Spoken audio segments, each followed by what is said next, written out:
Laman sila ng balita, rally dito, rally doon. Kung minsan pa'y umaabot sa marahas at madugong engkwento ang mga protesta nila.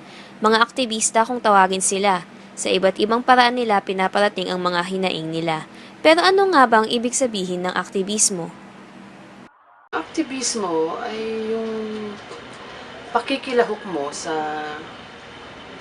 mga nangyayari sa kapaligiran mo, lalo na sa lipunan mo, higit lalo sa usaping politikal at ekonomiya. So, para sa akin, yung simpleng pagpirma sa isang petisyon ah, kontra sa korupsyon ay isang aktivismo. Isa lamang si Leia sa mga kababaihan na naisipang sumali sa mga grupong kilusan noong kanyang kabataan. Ano nga ba ang nag-udyok sa kanya? I want to be an activist. Siguro way back, no? Kasi dahil nung panahon ng maliit kami, maaga kami nawalan ng magulang, ng nanay. Nagkahiwa-hiwalay kami, napunta kami sa iba't ibang lugar. Nakita ko kung paano mabuhay ng mahirap, no? Nakita ko rin kung paano mabuhay ang ibang tao ng marangya. So, from there, nakita ko na hindi patas ang lipunan. So, nung nagkolehiyo ako, ah, ang ang gusto ko, pangarap ko talaga maging isang abogado. So, nag-enroll ako ng kurso sa UE, Universidad ng dyan sa rector ng AB Political Science. Naging aktibo noon si Leia sa mga student organizations. Sa University of the East, sumali siya sa organisasyon ng mga taga-Bicol at alyansa ng mag-aaral sa pamantasan ng silangan. Dito siya mas lalong namulat sa kaganapan, hindi lamang sa loob ng paaralan, kundi pati sa buong lipunan. Maliban doon sa aktivismo sa loob ng pamantasan, lumalabas din kami sa lansangan para makilahok sa pakikibakan ng buong sambayan ng Pilipino. Ano yung mga issue ng panahon namin? Ang issue ng panahon namin ay yung issue ng karapatan sa pamamahayag. Yan. Sa pag-assemblea, yung peaceful assembly. So, yung human rights, panahon ni Marcos. Yun yung mga matitingkad na issue ng panahon noon. Mababang sahod ng mga manggagawa. Yun. So, Hindi nakatapos si Leia ng kolehiyo dahil sa pagpapahuli sa mga sumasalungat noon sa Administrasyong Marcos. Umalis siya sa universidad upang hindi mahuli, ngunit nagpatuloy pa rin ang kanyang partisipasyon sa mga NGO. Sumali siya sa pamalakaya bilang community organizer sa Navotas at Malabon at naging miyembro ng Gabriela. Ngunit hindi lamang isyong panlipunan ang kinaharap niya. Sa kanyang sarili, mayroon din siyang laban na sumubok sa kanyang palaban na personalidad. struggle.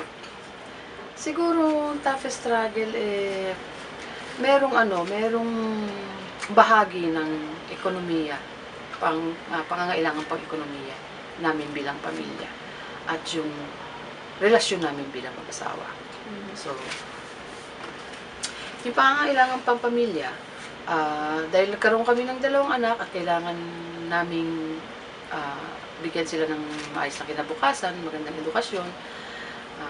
So, kasabay dun sa mga ganong mitiin namin bilang mag-asawa, nagkaroon kami ng struggle sa relasyon namin bilang mag-asawa.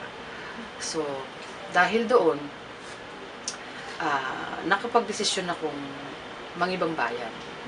At nakakita din ako ng oportunidad na mangibang bayan. So, although hindi lang naman ako mag-isang nagdesisyon doon, pinag-usapan namin bilang pamilya, unang-una masasagot yung aming goal na madala sila o mabigyan sila ng maayos na kinabukasan. Hindi yung sobrang, hindi yung tama lang, ayon sa pangangailangan. Bigyan sila ng maayos na edukasyon. At masagot din yung issue sa aming mag-asawa na magkaroon kami ng espasyo sa bawat isa. Upang kilalanin ano ba yung mga kahinaan namin sa aming relasyon at ano yung mga dapat namin ayusin sa amin bilang mga individual. So, yun. So, nang ibang bayan ako. Trabaho ako sa UK bilang isang caregiver. Yun. So, sa UK, marami ako nakasalumuhang mga tao. Iba't ibang lahi, diba, kapwa Pilipino, iba't ibang sitwasyon. Namuhay ako doon mag-isa. So, ayun. Sasabihin ko na mahirap mabuhay mag-isa sa ibang bayan. Totoo yung mga nadadanasan ng mga kababayan natin na mga OFW. So, totoo yung mga sinasabi nila na kapalit ng ibinibigay nilang kasaganaan sa pamilya nila ay sakripisyo sa kanila.